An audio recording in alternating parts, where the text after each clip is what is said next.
Porque antes del podcast hemos hablado cosas que de verdad me han sorprendido, que yo como médico no conocía. Por ejemplo, que la obesidad es 70% hereditaria, genética. También preocupa a niños y adolescentes, es 1 cada 5 tienen sobrepeso. La persona con obesidad tiene vergüenza y tiene un machaque de desautoestima. Hay una tendencia en España, el body positive, los últimos 2 años, 3 años lo he visto. Tú no puedes normalizar algo que es una enfermedad. Hay un estudio que dice que las personas con obesidad no hablan hasta 7 años después de padecerla. Yo también he caído.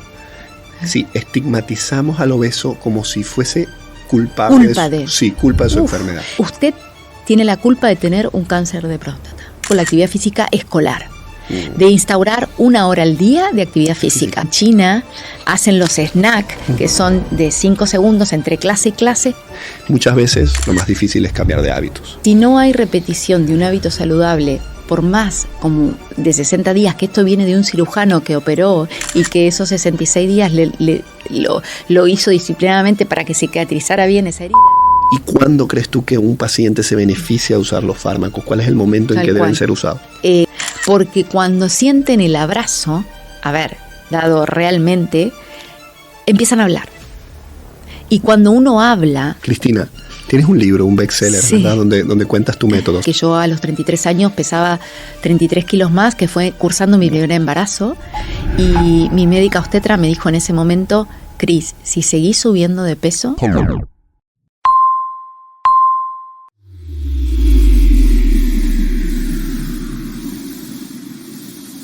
Si estás viendo este vídeo, he visto que la mayoría de las personas que ven los podcasts no están suscritos. Así que por favor suscríbete al canal, debido a que me ayudas muchísimo, y seguimos con el episodio. 1 de cada 4 adultos en España en el año 2035 va a padecer de obesidad. La OMS dice que cerca de 1.000 millones de personas en el mundo sufren de obesidad. Es por esto que he invitado hoy a la doctora Cristina Petrati, que ella es médico de familia, especialista en obesidad y miembro de la SEGO. Cristina, bienvenida, muchas gracias por estar aquí. Leo, muchísimas gracias por esta invitación. Para mí es un placer poder estar acá en Alicante en forma presencial y poder hablar de qué es la obesidad. La obesidad es una enfermedad crónica, inflamatorio crónica, pero multifactorial, no tiene una sola causa. La causa más importante en porcentajes es la genética, que va del 40 al 70%. Pero hay causas también, aparte de las genéticas, la disregulación del apetito. Hay una desregulación entre la grelina y la leptina, que es a nivel del tejido digestivo, y esto produce mayor hambre o hambre. Pero también ya se sabe que hay 5 tipos de hambre. El hambre antes se diferenciaba entre emocional y real. El emocional que como compulsivamente tantas veces se hace en el día sin tener un freno, y que me gustan los alimentos palatables, las patatas fritas, los finger food, todos los alimentos que son tan ultraprocesados que son los que me ayudaban a retroalimentar este hambre emocional. Y el hambre real es el hambre físico, el que cada 4 comidas al día o 3 comidas al día son necesarias hacer, y ese es el real. Entonces, no solo es genético, no solo desde regulatorio desde el punto de vista del apetito, sino también que son endocrinos como el hipotiroidismo, las enfermedades poliquísticas del ovario en la mujer, la menopausia puede llevarte a trastornos ya sea hormonales como en la alimentación, y también psicológicos y mentales. Hay muchos fármacos inclusive para los trastornos mentales de bipolaridad o esquizofrenia que producen mayor aplaque, más sedentarismo, y esto a su vez por su propio mecanismo de acción produce aumento de la adiposidad en el organismo. Y como ustedes saben, para no ir tanta fisiología, hay grasa visceral y grasa abdominal. La que preocupa desde el punto de vista salud es la grasa visceral. Es la que rodea a nuestros órganos y que en realidad es lipotóxica, o sea, esta empieza a triplicar y aumentar y empieza a liberar citoquinas inflamatorias. Y esas citoquinas inflamatorias son tóxicas, tan tóxicas como las que se producen en el cáncer. Entonces, la interleuquina 6 y un montón, PCR, un montón de marcadores que se pueden medir en sangre para detectar si es una enfermedad crónica, cómo hacer y cuál ver. Pero como esto es tantos historias y analíticas y personas existen, porque también lo es con la dieta y el ejercicio, creo que debemos pensar que debemos hablar que la obesidad es una enfermedad crónica multifactorial y que como multifactorial su tratamiento es interdisciplinario. Por eso estamos hoy, vos y yo, hablando, vos como urólogo, yo como médica de familia, donde el abordaje de la obesidad es desde muchas aristas. Lo entiendo, oye, muy bien. De verdad, esa introducción que nos has dado a la obesidad, magistral. Se ve que tienes conocimiento profundo del tema, o sea, se ve que tienes muchos años dedicado a la obesidad y que conoces profundamente, porque antes del podcast hemos hablado cosas que de verdad me han sorprendido, que yo como médico no conocía. Por ejemplo, que la obesidad es 70% hereditaria, genética. Eso es súper interesante, porque ahora ya yo, después de que tú me hayas dicho esto, ya la veo de otro punto de vista. Te lo digo de verdad. Exactamente. O sea, ya tengo otro punto de vista. Nosotros desde la Sociedad Española de Obesidad hacemos mucho hincapié en la divulgación de esto, inclusive existen ya unas guías Giro que nos permiten desde la sociedad, que no es sola de la nuestra, sino que 35 sociedades científicas se juntaron para poner un algoritmo de tratamiento desde la atención primaria. Pero más allá de hablar puntualmente de cómo es el tratamiento, porque ya 1 de cada 10 españoles, o un 20%, es la prevalencia actual, sobre todo en el sur, en adulto y o sea, como prevalencia es en Andalucía es un poco más, pero que en realidad nos afecta a todos. Sí. Y que en los niños, también preocupa, niños y adolescentes, es 1 de cada 5 tienen sobrepeso y 1 de cada 10 obesidad, lo cual preocupa aún más, porque la prevención hay que ir a su vez a no solo padres, sino niños. Con todo esto quería decirte que las sociedades científicas se diagramaron un tratamiento. Y hoy, como es una enfermedad crónica multifactorial, se dividió de 2 maneras. Índice de masa corporal, aunque ya está después de un artículo que hubo en el Lancet hace 6 meses, donde se medía solo el diámetro abdominal, y ahora es ese el punto de corte. Si la circunferencia abdominal en la mujer es arriba de 88 y en el hombre 102, se dice que esto va a tener mayor riesgo cardiovascular o de enfermedades metabólicas. Por ejemplo, entre ellas las más comunes es obesidad asociada a diabetes tipo 2, enfermedades con riesgo cardiovascular, infarto, accidente cerebrovascular, todas las más prevalentes, y tipos de cánceres. Hay 13 tipos de cánceres asociados a la obesidad: mama, útero, el síndrome de ovario poliquístico en la mujer.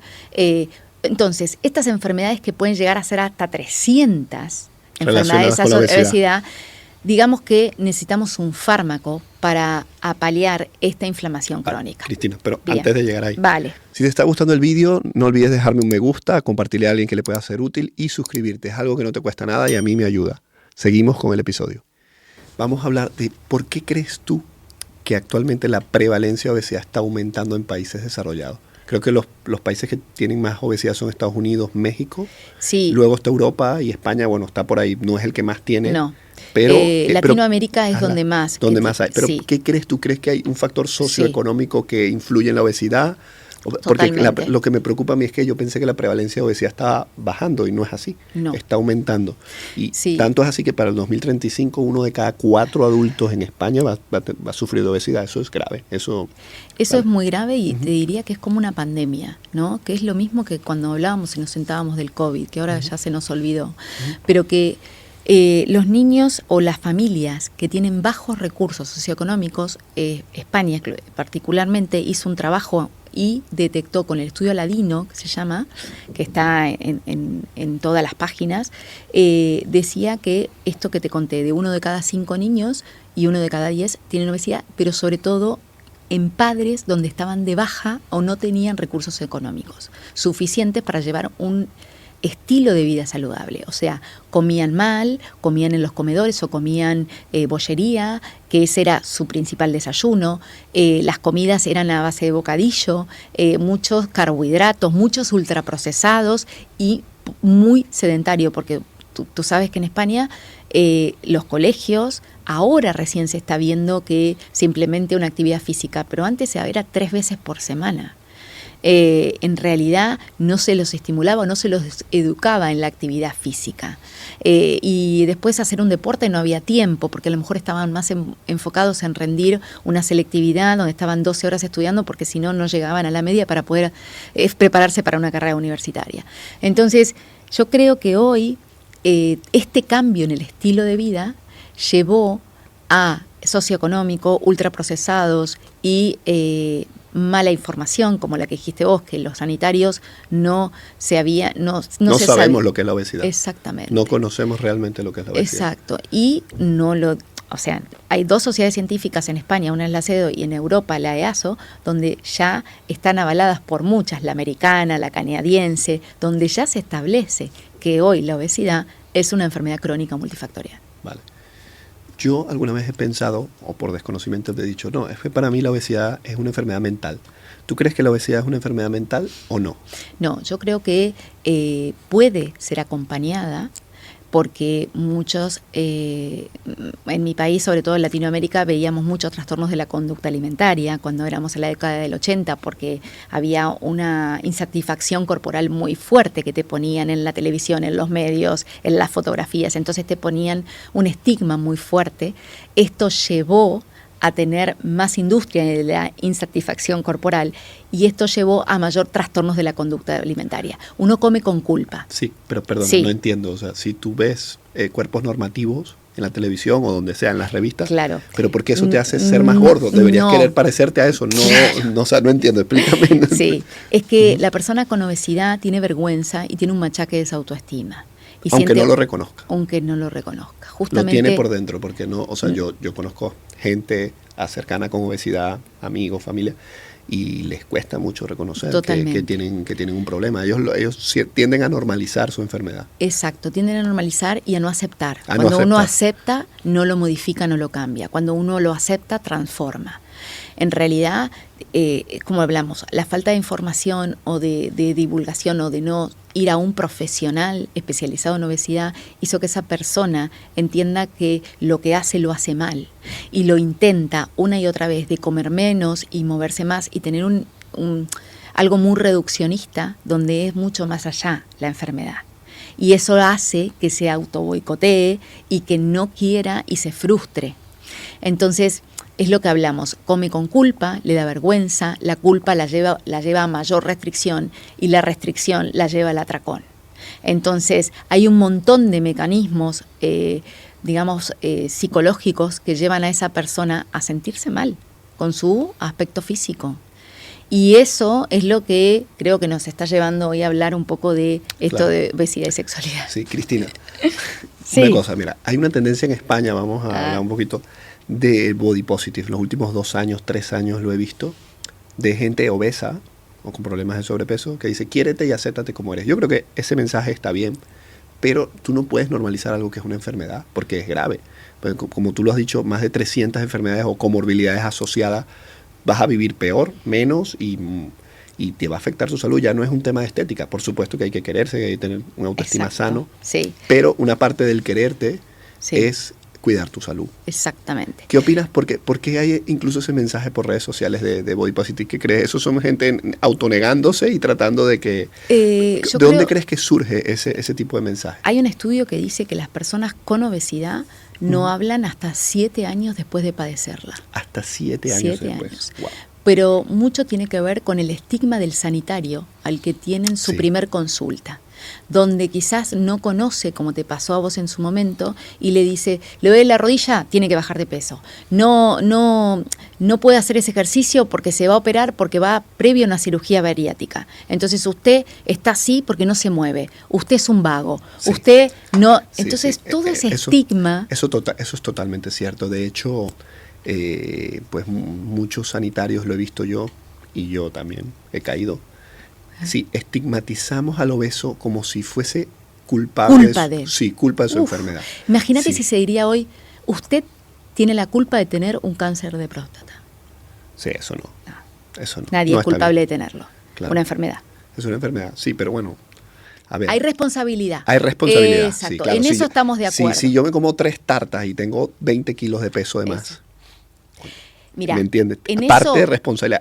En esa partecita de responsabilidad es donde los médicos nos metemos. Pero bueno, es verdad, no está bien, no es correcto. no lo es estamos correcto. dando la información necesaria para Claro. que el otro elija o escoja cuál es la opción saludable. Claro, totalmente.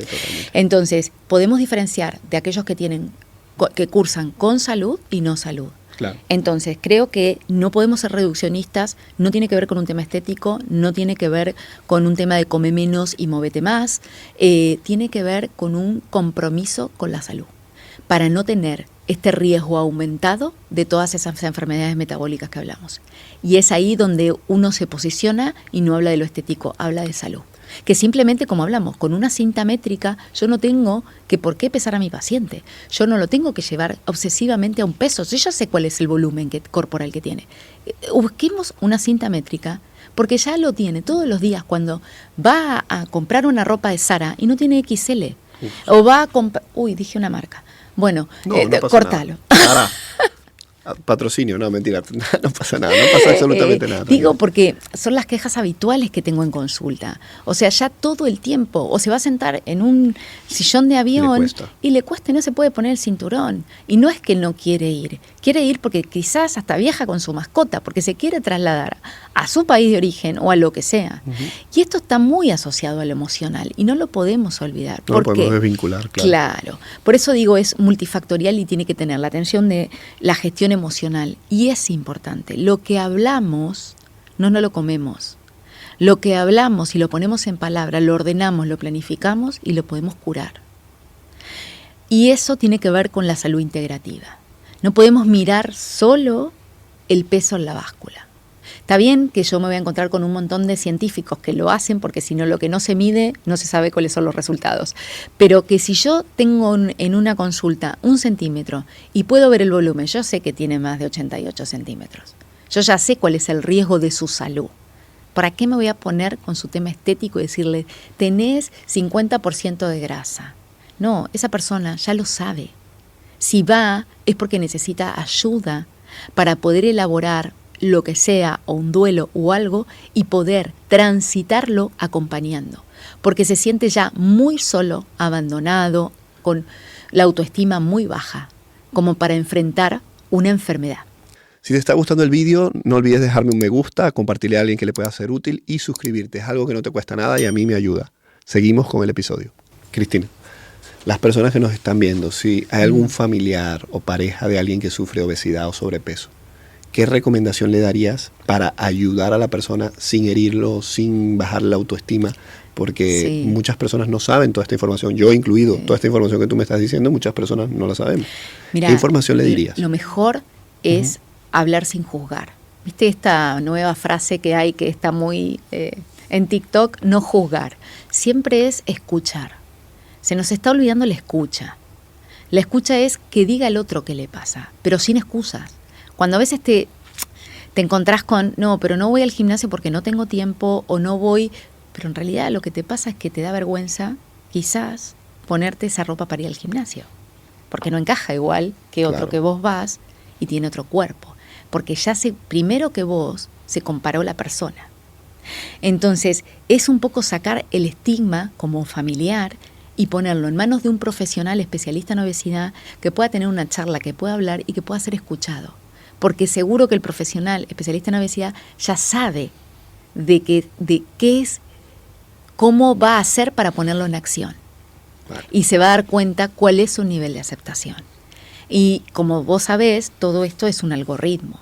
Entonces, para el médico de especialista en obesidad es no solo hablar y escucharlo, lo va a poder poner en manos de otro especialista, psicólogo, entrenador físico, fisioterapeuta. Multidisciplinar, como lo hablas. Multidisciplinar, o casi no se usa el multi, ya es interdisciplinar, porque hay un feedback con el otro profesional. Entonces, creo que lo importante es dejar que la otra persona hable con alguien que conozca el tema. Perfecto. Cristina, ¿cómo afecta la obesidad o el padecer de obesidad la vida sexual de una persona, sea hombre o mujer en edad adulta? ¿Crees que influye? ¿Crees que no influye? ¿Crees que...? Sí. ¿Qué me puedes decir al respecto? Con todo lo que hablamos, esto de que tienen muy baja autoestima, quizás lo que pierden es el deseo real. El deseo sexual. El deseo sexual real se pierde. Después me contarás vos todo el tema de las hormonas, pero básicamente son personas que no aceptan su corporalidad o les cuesta, y ahí voy a encontrar un montón de críticas y hater que me va a decir, pero yo me siento bien con mi cuerpo, yo estoy bien. Se autoengañan. Sí, pero Cristina, yo lo que no entiendo aquí, discúlpame que te interrumpa. Si no se aceptan, si no se gustan, ¿por qué siguen comiendo y siguen sentados y tal, viendo televisión? O sea, si no se aceptan, deberían buscar la manera de cambiarse y mejorarse. No, porque los factores para poder cambiar van a ser su genética, su desregulación con el hambre, cómo lo regulo. La grelina, la grelina, la leptina, cómo hago para controlar el apetito si tengo todo el día hambre y encima por los alimentos más palatables. No es real. Más este tejido adiposo sigue creciendo. No le pongo un freno porque es una inflamación crónica. Claro. Entonces, ¿cómo hago para parar esa inflamación crónica y no ese mismo tejido adiposo empieza a ser tóxico para el resto del organismo? Y ni hablar a nivel hepático, donde empieza a haber una esteatosis hepática, la diabetes. Cuando tenemos diabetes, vos conocés en el cuadro inicial mayor polidipsia, poliuria y polifagia. A ver, hay un montón de cosas que la obesidad lleva, o estar con obesidad, a otras enfermedades. Entonces siguen especializándose y atendiendo la hipertensión o la apnea del sueño o estoy roncando más. Diabetes. Claro. Y no van a la obesidad. Y estamos hablando de eso. Cristina, algo que se me ocurre antes que se me olvide. ¿Qué estrategias gubernamentales efectivas se han seguido? Porque esto es grave, es bastante grave. O sea, sí. el hablar de 1 de cada 4 adultos es que es una pandemia. Totalmente. Es brutal. ¿Qué estrategias están haciendo efectivas? Porque yo te digo una cosa, yo voy a poner gasolina y entro a una tienda, a cualquier sitio de poner gasolina en España. ¿Y los ves? No. Veo dulces, veo azúcar dulce, azúcar dulce, colores rojo, amarillo, tal. O sea que si tengo hambre, puedes caer.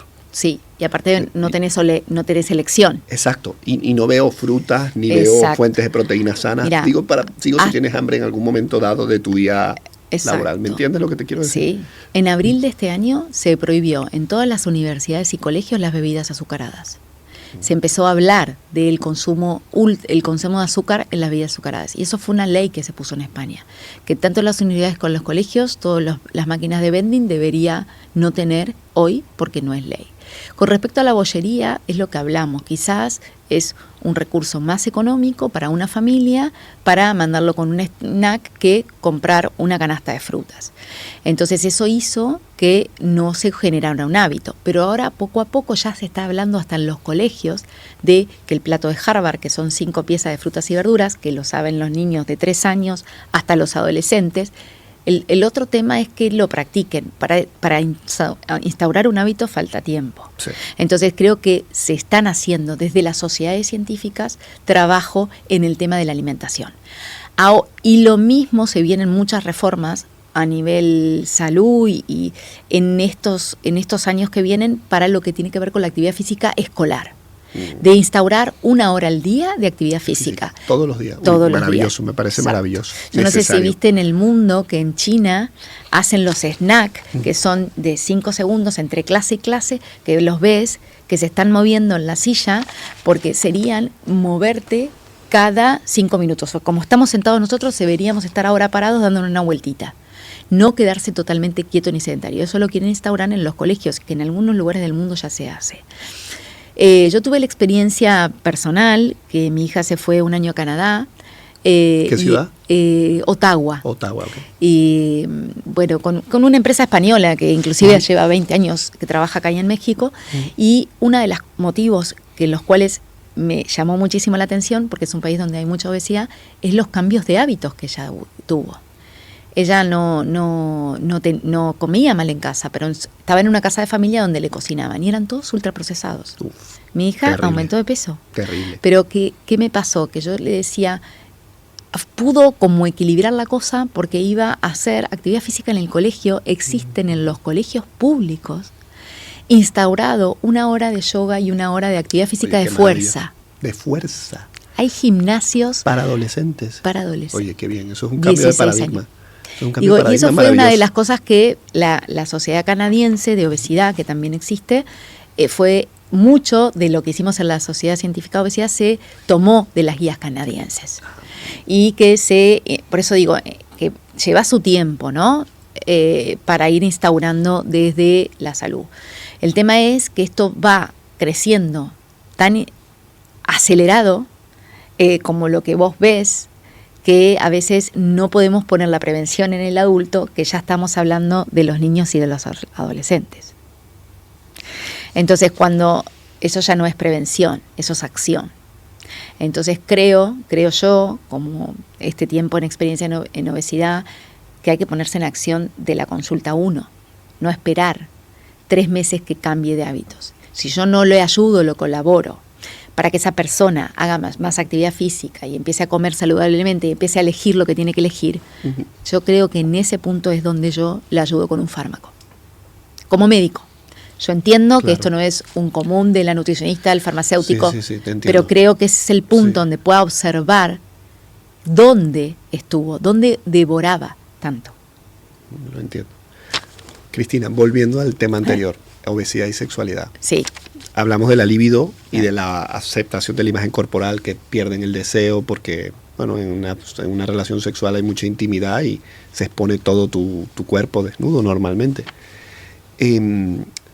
Alteraciones hormonales relacionadas con la obesidad. A ver, yo te puedo hablar un poquito de qué pasa en los hombres, pero bueno, cuéntame más o menos. No, creo que en la mujer lo más importante tiene que ver, primero, que la mujer es muy de la corporalidad y de mostrarse, y esto le da vergüenza. De hecho, no sé si a vos te pasaba, que a mí me da risa en mi país, que cuando tenían cada vez cuerpos más grandes se ponían el pareo, y llamaba más la atención el pareo que lo que había debajo del pareo, porque es todo muy mental, ¿no? Claro. Entonces, esto es algo de que, o sea, las curvas de la mujer, bueno, el hombre puede imaginar, y es más de imaginarse y de mantener todo, voy a decirlo así, una paja mental, que realmente llevarlo a la corporalidad. Entonces, la mujer empieza a tener como vergüenza, y también hormonalmente tiene una baja de la testosterona. Y más se acerca a la menopausia, más baja la testosterona. Entonces empieza a tener lo que este deseo no real. Ya ni esa misma persona se gusta o se disfruta, digamos, sexualmente hablando. Y ya no tiene que ver con la genitalidad, tiene que ver con esta baja... la autoimagen. La autoimagen. Hay una distorsión de esa autoimagen. Lo entiendo. Y volvemos a lo mismo, no tiene que ver con lo estético. Claro, por supuesto. De hecho, sabemos que en la diabetes tipo 2 hay disfunción sexual y hay una disminución de la lubricación, y hay un montón de enfermedades hormonales que acompañan a la obesidad y que están dentro del mismo grupo. Lo entiendo. Sí, en el hombre ocurre que mientras más tejido adiposo exista, hay una enzima que se llama aromatasa, que transforma la testosterona en estrógeno. Entonces un hombre obeso va a tener menos testosterona, y por supuesto está muy relacionado con la disfunción eréctil. Los hombres obesos tienen disfunción eréctil antes. Por eso cuando yo tengo un paciente que me llega a consulta, primer paso tengo que trabajarle los hábitos. Porque no hay que tratar el síntoma, hay que tratar la causa. Entonces, si tienes un índice de masa corporal, si tienes un índice de masa corporal por arriba de 30, 33, 34, pues tenemos que primero eso. Ese es el primer paso. Luego hay muchas cosas, ¿no? Fármacos y todo, pero los hábitos son fundamentales. Sí. Y una vez que los pacientes logran perder algo de peso, su perfil hormonal mejora, mejora su autoestima y mejora su erección. Tal cual. Tal cual. Sí, lo que pasa es que es un proceso que no es de hablarse. Sí, es un proceso que muchos hombres lo logran. Sí. Sí, yo tiendo a asustarlos un poco. Porque, bueno, no los asusto, les digo la verdad. La verdad es que la disfunción eréctil es un síntoma centinela de un evento cardiovascular. Claro. Cuando un hombre de 50 años tiene disfunción eréctil, las probabilidades de tener un infarto a los 55 o a los 60 es casi 3 veces más. O sea, estamos hablando de lo mismo, estamos hablando de eventos cardiovasculares, o sea, de un evento que se asocia al riesgo metabólico. Exactamente. O sea, tiene más probabilidad de tener un infarto como primer causa de muerte en España hoy. Exactamente. O sea, entonces, yo lo que hago es asustarle, pero lo asusto con datos reales. Exacto, entonces le digo, estamos hablando de ciencia. Sí, le dices, mira, hoy vienes por la erección porque te preocupa, te entiendo, pero posiblemente en 5 o 10 años, si tú no cambias tu estilo de vida, si tú sigues viviendo estresado, sigues viviendo corriendo, no haces ejercicio, no cuidas lo que comes, pues no vendrás a mí, vendrás al cardiólogo porque tendrás un infarto. Exacto. Y le estoy diciendo una realidad. Y bueno, muchos cambian, y de verdad que cuando logras ese cambio es satisfactorio, y sobre todo cuando ellos lo ven en la calidad de sus erecciones y la calidad de su vida sexual es mejor. Claro, y también tiene que ver con la edad, ¿no? No es lo mismo Por la actividad supuesto. sexual a los 30 que a los 40, Por la edad supuesto, fértil en la claro. mujer tampoco es igual, Tampoco es sabes igual. que la menopausia Claro. es todo un rollo con Sí. el tema de la actividad Por supuesto, sexual, sí. y si se asocia obesidad junto con menopausia, ni te cuento, porque empieza a haber muchos cambios que se desconocen no en el cuerpo, que son mínimos, pero que la mujer la empieza a sentir y empieza como a disminuir su deseo real. Porque se lo asocia a dolor, a falta de lubricación, aunque ya hay mucha información también en torno a la menopausia, y ya gracias a esa divulgación hizo que las mujeres empezaran a hablar de este tipo. Pues mira, qué interesante. Sí, también la prevalencia de disfunción eréctil aumenta con la edad. Eso. Disminuye la testosterona 1% a partir de los 30 años, es decir, que un hombre de 50 años pues tendrá entre un 10 y un 20% menos testosterona. Claro. La testosterona pues activa del deseo sexual, está relacionada con el deseo sexual, y lógicamente es más prevalente la disfunción eréctil en los 50, 60 y 70 años. Claro. Eso es lógico, pero nosotros en la Sociedad Española de Urología y todas las guías de andrología dicen que nunca debe ser considerada normal.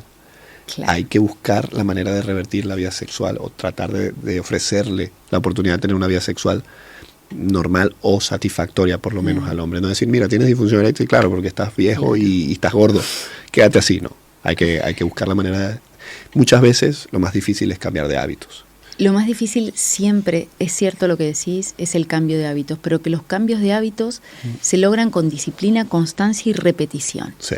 Si no hay repetición de un hábito saludable, por más como de 60 días, que esto viene de un cirujano que operó y que esos 66 días lo hizo disciplinadamente para que cicatrizara bien esa herida, esto es igual. Yo creo que la repetición de un acto hace que tengas mayor motivación y adherencia. La motivación es lo que hablamos, ¿no? Este es este compromiso con lo que quiero, y ese compromiso me lleva a me pone en acción. Y es algo que yo uso mucho en lo que la obesidad, que es pensamiento, emoción, acción. Que lo que pensamos lo llevamos a la emocionalidad, lo sentimos, y lo que sentimos actuamos. Si mi pensamiento es, voy a estar con obesidad toda mi vida, voy a tener diabetes, voy a enfermar, es lo que voy a sentir. Y eso es lo que me va a llevar a actuar de esa manera. Entonces esto está dicho desde la neurociencia, pensamiento, emoción, acción, pero cuanto más pensamientos se repitan en bucle negativo, más me van a llevar a sentirme mal. Y es ahí donde también se trabaja para cortar con terapias conductivas conductuales. Con psicoterapia. Exacto. Sí. Porque es ahí donde yo empiezo a cambiar mi visión de mi vida. Sí, cómo me hablo a mí mismo. Exacto, es lo que vos hablaste, el autoamor. No es un rollo de lindo, que bien, que hoy me quiero, me beso a la mañana. No. Es como te hablas, el diálogo interno. Claro. El diálogo interno que tienes contigo mismo. Exactamente, y ese es muy importante. Sí, total. Es muy importante para la vida en general, porque esto es algo que hacemos todos los que tratamos desde la motivación. Claro. Porque son procesos muy largos a lo mejor, y esos procesos hay que sostenerlos en el tiempo, sobre todo cuando hablaste de cambio de hábitos saludables, tanto sea para la actividad física como el buen comer o tener una flexibilidad metabólica que te lleve a poder comer un helado sin culpa. Un tiempo. Sí, lo entiendo. Si te está gustando el vídeo, no olvides dejarme un me gusta, compartirle a alguien que le pueda ser útil y suscribirte. Es algo que no te cuesta nada y a mí me ayuda. Seguimos con el episodio. Vamos a hablar de las expectativas, ¿no? Actualmente vivimos una época donde estamos bombardeados por las redes sociales, ¿verdad? Bombardeados por cuerpos normativos que muchas veces son irreales, están retocados, ángulos, momentos, cosas que no son reales, no son, digamos, cuerpos que no puede conseguir todo el mundo. ¿Cómo influye esas expectativas o ese ideal, ese cuerpo ideal de chico? Yo veo chico con 8 abdominales perfectos, marcado, músculos por todas partes, que realmente el 95% de las personas no van a llegar ahí haciéndolo. Y esto ayudado por la inteligencia artificial. Sí, exactamente. A eso le añades la inteligencia artificial. Claro. Sí, pero luego las mujeres son más detallistas en ese sentido y más autocríticas. Porque, bueno, los hombres, o sea, sí que vemos ciertas cosas, pero no somos tan autocríticos, y creo que nuestra imagen corporal no es tan relevante desde el punto de vista, digamos, para sexualidad. Sí. ¿Me entiendes lo que te quiero decir? Sí, te entiendo perfecto, Sí, y me sí. hiciste recordar cuando era adolescente, que estaba en todo este rollo del desarrollo. Leí un libro que se llama Los hombres son de Marte y las mujeres son de Venus, Famoso. y que me recuerdo que es esto que me estás diciendo. O sea, las mujeres pensamos diferentes. De hecho, cuando una mujer se viste o se va a poner en el espejo, se compite con otra mujer, no se viste para el esposo. Increíble. Es muy loco eso, pero Sí. me recuerdo esas frases del libro Sí, donde pensamos diferentes, somos diferentes. Sí, sí, totalmente. Y que en el punto de... Y cada mujer también es diferente consigo misma. Y te diría que en un 90% tiene que ver con lo que hablamos recién, pensamiento, emoción, acción. Porque lo que nos contamos desde que nos levantamos a la mañana, de cómo nos vamos a vestir, de cómo vamos... Que ahí hay como hasta la negación Sí. de no verlo, ¿sí? Porque mucho tiene que ver con la imagen corporal, ¿sí? Y si nosotros vemos una foto de Kim, no sé, a ver... Kim Kardashian o, bueno, claro, o cualquier de esas chicas que tiene... cualquiera de nosotros que Sí. a mí me puede producir rechazo, porque digo, ¿cuántas cirugías se Sí. papa? Claro, porque... Te soy sincero, a mí también, pero bueno, por nombrar Pero porque una somos chica- médicos, por nombrar Sí. un cuerpo escultural, Sí, sí. tampoco es real y sostenible en el tiempo. No, por supuesto. A ver, ¿qué es sostenible Por en el supuesto, tiempo? por supuesto, El estoy de hábito, acuerdo. la alimentación, la actividad física y el buen rollo psicológico, ¿no? Claro, sí. Creo que Sí, esos sobre son los todo- valores importantes. Sí, sobre todo una mujer que se sienta segura de sí mismo, de su Sí. cuerpo. Eso es realmente Mira, atractivo. creo que para nosotros que somos padres, siempre a nuestras hijas, mujeres o a los hijos, queremos darle seguridad y confianza. Y para adquirir seguridad y confianza hay que trabajarse y currársela mucho. Porque tiene que ver con valores, y Totalmente. esos valores también tienen que ver con la imagen corporal. ¿Qué le transmitimos? Claro. ¿Qué es la imagen? Esa es la imagen del éxito que vivimos nosotros a los años 80. Ser flaco, ser lindo, no tener arrugas, que no se te caiga el ala de murciélago. ¿Eso era una imagen de éxito o no? Sí, totalmente. Todavía al sol de hoy lo es. Claro. Entonces, ese es el punto donde como sociedad tenemos que ir modificando. Y yo veo a mis hijos adolescentes hoy y veo que eso está un poco más modificando. Que ya no les importa tanto si tienen una chicha afuera en el hot pants, que para nosotros era tremendo. Ese fin de semana era tan loco. Yo recuerdo que salían miles de dietas intermitentes, que serían hoy los ayunos prolongados, pero prolongados por 12 horas, como si fuese una fiesta judía. O sea, no tenía que ver con realmente con algo real en un hábito sostenible, donde sabías que tu salud es a largo plazo, que no es estético. Entonces, lo que yo le diría hoy a una niña que me pasa en consultorio de 16 años, que ya es una mujer, ojo con lo que ves en las redes, porque eso tampoco es real, ni desde la emocionalidad y no. Que también se está viendo aquella chica que está pasando por un trastorno de la conducta alimentaria y está contando cómo sanó también. También está contando aquel que va a hacer actividad física de no hacer nada y que desde que puso a hacer actividad física se siente más lúcido, mejor, más ágil. También está viendo eso. O el abuelo de 100 años que va a entrenar al gimnasio y que levanta pesas mejor que cualquiera de los niños de 12. O sea, ese es el punto, que no hay edad para hacer actividad física. Que no hay edad para empezar a crearte un hábito que sea el saludable a largo plazo. Lo entiendo. Cristina, desde tu experiencia clínica, ¿qué es lo que hace a una persona pasar el switch y decir, voy a cambiar, voy a dejar de ser obeso, voy a dejar de tener sobrepeso, voy a esforzarme y voy a lograrlo? ¿Y qué porcentaje de éxito tiene la persona que busca ayuda de conseguir superar ese problema? Mira, yo desde que llegué a España, después de 10, 15 años de estar en la experiencia clínica puntualmente de la obesidad, he tenido un 85% de éxito, que es un montón en mi método. Muchísimo. Que es alimentación flexible y saludable, en este caso acá es mediterránea, actividad física diaria de 30 minutos, en caso de la mujer mayor 3 veces por semana de fuerza, aunque ahora creo que la recomendaría desde los 9 años, y la tercera es la gestión emocional. Con esas 3 aristas, creo que gestión emocional, hablamos de sueño, de estrés, de aprender a gestionar, inclusive profundamente a veces yo comparto a mis pacientes y las introduzco en la meditación, pero no la meditación del yoga tibetano que va... No, la meditación es estar consciente, mindful eating, respirando cuando voy a comer, lejos de la tecnología. Yo siempre digo que tu móvil esté más allá de la mano. Si más allá de la mano, déjalo. Que seas consciente de lo que estás comiendo en ese momento, masticando, saboreando y llegando en lo posible a tener ese hambre saciativo normal. Ahora, si todo eso no lo puedes gestionar en un principio, empezar con una actividad física. Diaria. ¿Diaria? Sí. Cuando me dice, voy a pasear al perro 30 minutos. Si es eso lo que te permite tu cuerpo, buenísimo.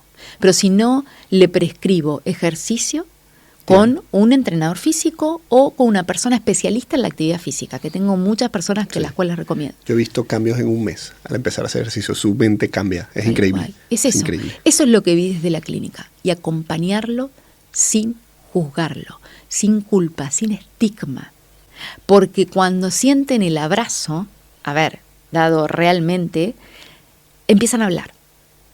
Y cuando uno habla, voy a ser muy profunda, quizás muy espiritual, que no tiene que ver con la ciencia, uno empieza a sanar. Claro, a través de la palabra, por supuesto. De la palabra. Porque adicción, ¿sabés qué significa? A es no. Sí, y dicción. Y dicción. Entonces, cuando no hablas, generás una adicción en tu bucle mental. Oye, que no sabía eso, qué bonito eso que acabas de contar. Cristina, tienes un libro, un bestseller, ¿verdad? Donde cuentas tu método. Sí, por cierto, no lo trajiste hoy, ¿no? No lo traje, me lo olvidé, pero está en las redes y lo pueden mirar en Amazon. Lo pondremos en la descripción del vídeo para que lo tengan. Cuéntanos un poco qué habla tu libro y cómo puede ayudar a una persona que desee perder peso. Exacto, el libro habla un poco de esto de contar qué es la obesidad. Yo y mi historia personal, el libro arranca con una historia personal que yo a los 33 años pesaba 33 kilos más, que fue cursando mi primer embarazo, y mi médica obstetra me dijo en ese momento, Cris, si seguís subiendo de peso, tu hija va a salir de 100 gramos. Claro, por todas las comorbilidades, hipertensión, diabetes. Yo consulté por cada una de las posibles comorbilidades, un especialista diferente. Wow. Y todos me decían algo diferente. Hasta que conocí un médico que existe en Argentina, que ahora falleció, donde él me hizo ver la medicina más integral. Y ahí yo lo hice sin ayuda de fármacos y nada. Empecé a cambiar hábitos. Vida sedentaria, médica de urgencias, comida de vending, sueño muy poco. Malo, horrible, eso es terrible. Claro, los hábitos eran nefastos. Mis hormonas iban a cualquier lugar. Mi nivel de estrés como médica de urgencia era fatal. Y dije, no, basta. Esto es... Tengo que cambiar. Tengo que cambiar. Y el cambio vino por ahí, cuando me di cuenta de que podía sostenerlo en el tiempo, también, que no fue fácil, que si yo entrenaba hábitos saludables, actividad física, ejercicio y mi gestión emocional, empezaba a hablar y a compartir lo que me pasaba, eso hizo que creara mi método. Y eso hizo que bajara 33 kilos. Y que hasta el día de hoy... Los mantienes. Los mantengo. Sí. Me voy de la raya, vuelvo. Normal. Qué normal. Eres humana. Exactamente. Mi segundo embarazo lo cursé diferente. Y yo te puedo decir que un embarazo con obesidad no es lo mismo que normal. Por supuesto. Y también digo, entonces, la pregunta que dicen todos, entonces la obesidad, quizás tenía sobrepeso, puede ser, no sé, pero que tiene cura sostener hábitos a largo plazo. Esa es mi respuesta cuando viene el paciente y me dice, ¿pero voy a tener que usar la medicación toda mi vida? No, porque yo lo pude hacer sin fármacos también. Claro. Y la ciencia... Eso es lo bonito. La ciencia dice que vos podés... hacerlo y podés cambiar hábitos, pero que no es magia solo cambiar hábitos y usar fármacos. Cristina, ¿qué te llevó a especializarte en obesidad? ¿Fue esa experiencia personal o hubo algún otro? No, y sí. Y antes de esa, cuando estaba en urgencia, yo veía que el porcentaje de pacientes que se morían eran obesos. Primero, en la dificultad en la intubación, sí, en la dificultad en la cicatrización, la dificultad en la rotación de enfermería, se escaraban, se infectaban, la dificultad de la capacidad respiratoria, como estaban intubados, se acantonaban, no se podían movilizar y se acantonaban a pesar de tener kinesiología. Eso me llevó a pensar que había algo más, hace 30, 25 años, que había algo más que era esto llamado obesidad. Cristina, fármacos. Fármacos. Sí. He escuchado y bueno, he visto algunas referencias de algunos especialistas, compañeros que me han hablado de unos fármacos nuevos que tienen utilidad en la obesidad, que han demostrado eran creados para el tratamiento de la diabetes, pero tienen una gran utilidad en la obesidad. Sí. ¿Nos puedes hablar un poquito de esos fármacos? ¿Cómo actúan esos fármacos? ¿Son seguros, no son seguros? Sí. ¿Y cuándo crees tú que un paciente se beneficia de usar los fármacos? ¿Cuál es el momento en que deben ser usados? Son los GLP-1 o Glucagon-like peptide, que es una incretina que se segrega a nivel intestinal, que produce mayor saciedad, disminución del vaciamiento gástrico, pero por sobre todo, cuando hay mucha glucosa en el organismo, aumenta la producción de insulina. Entonces, de esta manera tiende solito a equilibrar. No son fármacos que son en realidad fármacos seguros y eficaces en la regulación de la insulina. También actúan a nivel hepático del glucagón, también inhibiéndolo para que no se produzca mayor cantidad de glucosa. Entonces, por eso en un comienzo se usó la semaglutida para diabetes tipo 2, el famoso Ozempic. Claro. ¿Qué pasa? Luego se fue avanzando y salió solo la droga para obesidad, que es Wegovy. Wegovy es solo para obesidad y es la misma semaglutide que se hizo es una hormona que produce saciedad, la incretina, la inhibición de glucagón, pero que tiene en toda su molécula se perfeccionó para que se usara una vez por semana, porque antes de esta había liraglutide, que se llamaba Victoza, que era para pacientes diabéticos. Entonces, se fue perfeccionando de tal manera que hoy tenemos estos dos grandes grupos de fármacos, la GLP-1 para obesidad, llamado Wegovy, y los otros que se llaman tirzepatides, que es dual. ¿Qué significa? GLP-1 y GLP-2. No, en realidad es GLP-1 y HIP. ¿Qué significa eso? Que no solo actúa duoagonista, actúa a nivel del receptor del HIP, que es efecto de regulador del peso. Es muy fisiopatológico, muy complicado, pero que es dual, ¿sí? Tiene un efecto dual. A nivel de el glucagón, porque es GLP-1, pero también HIP, ¿vale? ¿Que tiene más efectividad? Sí. Parece que la pérdida de peso es mayor. Por eso es muy indicación médica, porque hay que ver si esa persona va a poder hacer lo que se hace en poco tiempo, no cambiar hábitos. Porque yo lo asocio muchas veces a que esto no es magia, sino cambia los hábitos y hace actividad física. Y porque también se vio que si vos bajás mucho de golpe, bajás todo. Bajás masa muscular, grasa, agua, 70% del cuerpo, o sea, bajas todo. Vale, Cristina. Hueso también, sí. Básicamente para que la gente lo entienda. El fármaco actúa en el cerebro y te quita el hambre y disminuye el vaciado gástrico. Regula el hambre. Y baja y disminuye el vaciamiento gástrico. Por ejemplo, si yo me empiezo a tomar ese fármaco, yo me sacio con 3.000 calorías al día. Estoy ejemplificando. Sí. Me empiezo a tomar ese fármaco y a lo mejor con 2.000 calorías ya no puedo comer más. Claro. Estoy saciado. Exacto. No necesito más comida. No. Entonces, claro, como menos, déficit calórico y pierdo peso. Exacto. Vale. Sí, no tan así porque acordate que es no tan simplista, porque tenés un hábito que vas a hacer actividad física. Claro, sí, lo entiendo. Si no. Claro, lo entiendo. Y de hecho vas a producir cambios en tu insulina, que va a producir cambios en el aumento de tu masa muscular. Porque también hay ¿qué pasa? Al regular la glucosa, hace que también aumente el nivel de insulina. Pero acordate que para aumentar la masa muscular y todo sí, que la insulina actúa como una hormona anabólica en ese momento, para el músculo. Claro, porque una insulina alta te hace que el músculo capte nutrientes y todo eso. O sea, que te ayuda también a preservar masa muscular si tú le das los nutrientes. Que todavía se están haciendo estudios. Exactamente. Sí, pero sí, si vos haces actividad física de fuerza, lo potenciás. Ya se sabe como alianza metabólica eso. Es una alianza metabólica. Yo te digo una cosa, sinceramente. Yo creo que el fármaco, bueno, no es un fármaco, pero vamos a poner, el fármaco más importante es el ejercicio físico de fuerza. Totalmente. Y es gratuito. Totalmente. Y es gratuito. Es el más importante.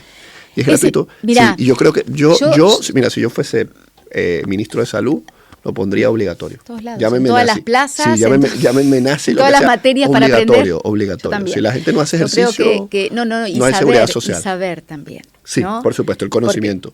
Saber de cuál es la fisiología muscular y demás. Sí. Pero bueno, las indicaciones puntuales son como todavía se hizo en el momento del IMC y los cortes eran de estudios científicos, el IMC arriba de 30 ya tiene indicación de fármaco. Vale, perfecto. IMC de 27, pero con potenciales comorbilidades, diabetes tipo 2, hipertensión, apnea del sueño, síndrome de ovario poliquístico, ya tiene indicación una vez por semana. Se ponen una vez por semana, se ponen en dosis diferente, la prescripción la hace el médico. Dos cosas. En España no está respaldado por la Seguridad Social, ¿verdad? No.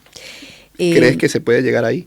Sí, yo creo que sí, que tiene que ver con un tema de demostrar que los gastos que se están haciendo eso, o sea, no hay que ser súper inteligente para darte cuenta de todos los gastos implicados en la obesidad a largo plazo. Exacto, sí. Diabetes, infarto, problemas, bueno, en fin. Exacto, que creo que tiene que haber una reunión interdisciplinar entre hígado, riñón y obesólogo. Yo creo que es un fármaco. Claro. A ver, hay muchos fármacos que están dentro de la Seguridad Social, hay otros que no, pero este fármaco siendo tan importante, Ojalá consigamos que pronto esté. Ojalá, porque es como una metformina en su momento de la diabetes tipo 2, es como una insulina rápida en su momento cuando no se la prescribía y no estaban, no se daban por la Seguridad Social, como hay muchos medicamentos oncológicos que sabes que tampoco van por la Seguridad Social. Totalmente. Entonces, bueno, creo que es algo a revisar y están en eso. Y están en eso. Okay. Cristina.